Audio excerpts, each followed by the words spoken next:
Would you ever fly thousands of miles just to get your hands on a phone that hasn't even been released yet? Sounds a bit extreme, right? But that's exactly what some Apple fans are thinking about doing.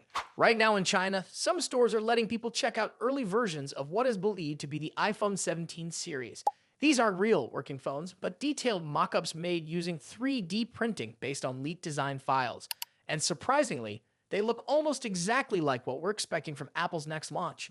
These printed models are made from files shared by reliable sources who've leaked Apple's plans in the past. So it's not just random guesswork. There's a good chance they're close to the real deal. Some shops are even putting these mock-ups into stylish phone cases to make the experience feel even more real for customers who are curious about what's coming next. But here's the part that really has people talking. Apple is reportedly getting ready to release a brand new model called the iPhone 17 Air. This will be a thinner and lighter version designed for people who prefer a sleek, easy-to-carry phone over a big one. This model is expected to replace the iPhone Plus, which never really became very popular. Apple seems to be trying something different now, going slim instead of going big. If you remember, Apple once tried a small-size model called the iPhone Mini. That one didn't stay long either. The Plus version that followed didn't quite win people over. Now with the iPhone 17 Air, it looks like Apple is focusing more on design and comfort. If it sells well, this could become a regular part of the lineup going forward.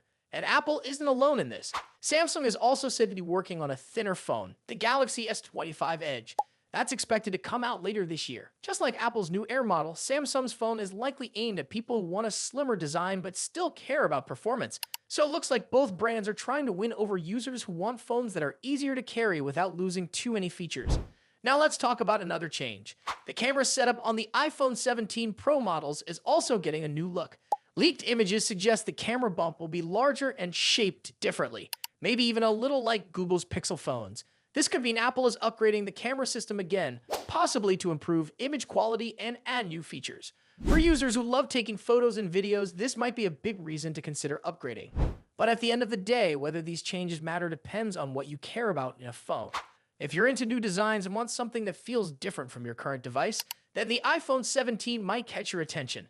But if your phone still does everything you need and you're not too worried about a new look or camera bump, then maybe this year's updates won't seem like a huge deal. As for the official reveal, we don't have to wait too long. Apple usually announces its new iPhones in September, and this year should be no different. So unless you're planning a quick trip to China just to see a 3D printed model, it might be smarter to just hold off and wait for the actual product to launch. Still, it's wild to see how excited people are about getting an early look at a phone. Whether it's through leaks, renders, or printed dummies, the hype around Apple's new devices is clearly alive and well. Would you ever go that far just to check out a phone before anyone else? Tell us in the comments. And if you like this video, don't forget to give it a thumbs up and subscribe for more updates. Apple had a bold vision for the iPhone 17 Air, creating the first fully portless smartphone. However, those plans didn't go as expected. The company ultimately decided to abandon this approach, largely due to regulatory concerns, particularly in the European Union. This device, which was intended to replace the iPhone Plus, was originally meant to rely entirely on wireless charging and data transfer, eliminating the need for any physical ports. But after careful consideration, Apple chose to take a step back, mainly to avoid potential legal complications. The idea of a smartphone without ports has been a topic of discussion for years. Some users still miss the headphone jack, while others feel that if a company is going to remove ports, it should fully commit rather than forcing users to rely on additional accessories like adapters. According to Apple analyst Mark Gurman, the iPhone 17 Air was supposed to be a major move toward a future without ports. However, Apple changed course likely because of the challenges it could face in the European market.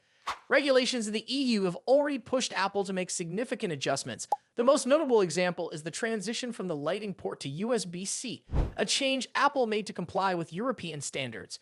Additionally, Apple had to open up its ecosystem to allow third-party app stores, something it had resisted for years. With strict regulations already affecting its business, Apple likely wanted to avoid the risk of launching a portless phone that could later be deemed non-compliant. Apart from dropping the portless concept, Apple also made changes to the phone's sides. The original plan was for the iPhone 17 Air to have a 6.9-inch display, but it has now been reduced to approximately 6.6 inches. This adjustment was reportedly made to prevent structural problems. Many still remember the bending issues with the iPhone 6 Plus, and Apple is taking precautions to ensure history doesn't repeat itself. Even with these changes, the iPhone 17 Air still brings notable improvements. One of the biggest enhancements is its battery.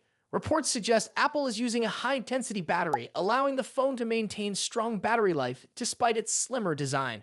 This means users won't have to sacrifice battery performance for a sleeker appearance. Performance-wise, the phone will be powered by the A19 chip.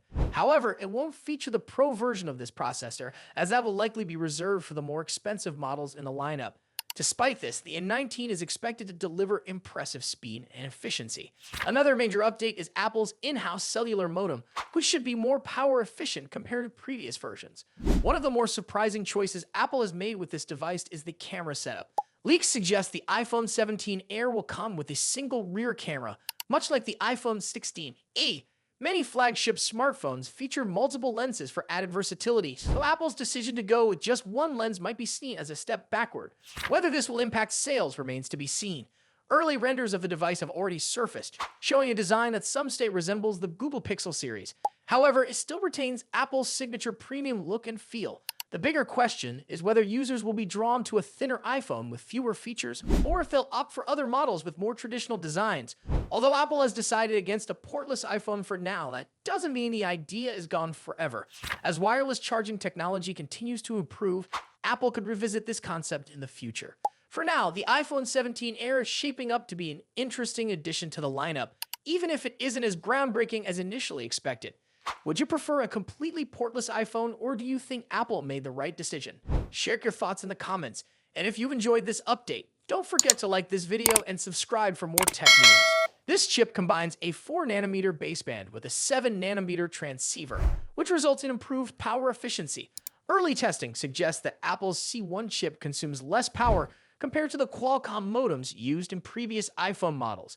This efficiency gain could contribute to longer battery life and improved overall performance, particularly in areas with weaker signal strength where modems tend to work harder. One area where Apple has chosen not to innovate is Face ID. The teardown confirms that the Face ID module in the iPhone 16e remains unchanged from the iPhone 14. This is not entirely surprising, given that the phone retains the notch instead of adopting the dynamic island found in Apple's higher-end models. This decision is likely a cost-cutting measure, allowing Apple to maintain an entry-level price while focusing on improving other aspects of the phone. Apple's approach with the iPhone 16e suggests a strategy of bringing newer hardware innovations into more affordable devices while keeping external design changes minimal. The larger battery, more efficient 5G modem, and simplified camera system may appeal to users who prioritize battery life and performance over additional camera lenses or cutting-edge design features. For those looking for an iPhone that offers solid battery life, a capable camera, and improved power efficiency, the iPhone 16e could be a strong contender. While it may lack some of the premium features found in Apple's higher-end models, its practical upgrades make it a compelling choice for users who simply want a reliable and long-lasting device. Let me know what you think about the iPhone 16e's upgrades. Do these changes make it more appealing, or do you think Apple should have included more premium features? Share your thoughts in the comments, and don't forget to like and subscribe for more updates on the latest tech.